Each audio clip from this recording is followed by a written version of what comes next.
اب سوال یہ ہے کہ اللہ نے انہیں زندہ کیوں رکھا ہے؟ اللہ کے نبی حضرت خضر علیہ السلام تھی، ابن عساکر نے بیان کیا، فرماتے ہیں زندہ رکھنے کی ایک وجہ یہ ہے کہ حضرت آدم علی نبینا علیہ الصلوۃ والسلام جب آپ کا وصال ہونے لگا، آپ نے اپنے بڑے بڑے جو ذمہ دار بیٹے تھے انہیں جمع کیا، اور جمع کرنے کے بعد آپ نے انہیں حکم دیا اور فرمایا دیکھو مجھے فلاں غار میں رکھ دینا، اور پھر ایک وقت آئے گا کہ حضرت نوح علیہ السلام کے زمانے میں طوفان آئے گا، جب تم میں سے یا تمہاری اولاد سیلاب سے بچنے کے لیے کشتی نوح میں سواری کرے تو مجھے بھی ساتھ لے لینا،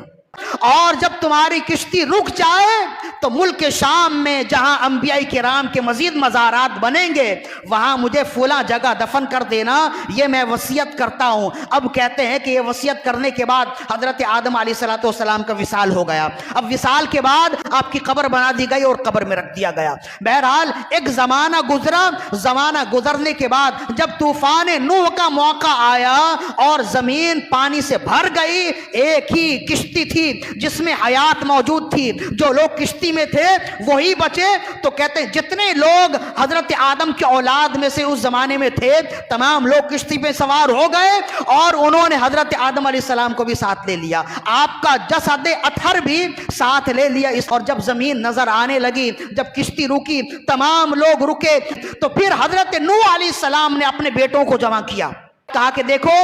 میرے والد گرامی حضرت آدم نے ہم سے وعدہ لیا تھا کہ جب تم کشتی نوح سے اتر جاؤ تو ملک شام کی فلاں سرزمین پر فلاں غار میں مجھے سپرد خاک کر دینا، میرا مزار بنا دینا، یہاں تک تو وعدہ میں نے پورا کر دیا ہے، اب تم میں سے کون ہے جو ان کی قبر بنانے کے لیے شام جائے؟ تو کہتے ہیں کہ ہر ایک پیچھے ہٹنے لگا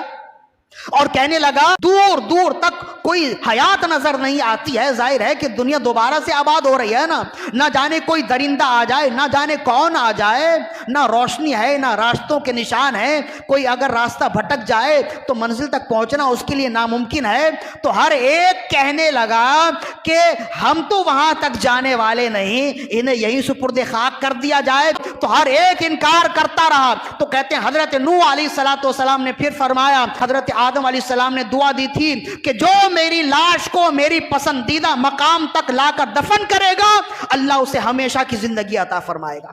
تو کہتے ہیں پھر بھی کوئی نہیں آیا، تو حضرت آدم علیہ السلام کی اولاد میں سے حضرت خضر آگے بڑھے، اور آپ نے آگے بڑھ کر یہ فریضہ ادا کیا، اور آدم علیہ السلام جہاں آپ دفن ہونا پسند فرماتے تھے وہاں دفن کیا۔ تو کہتے ہیں کہ حضرت خضر علیہ السلام قیامت تک باحیات ہیں، اس کی وجہ یہ ہے کہ باپ کی دعا آپ کی زندگی میں ساتھ ہے۔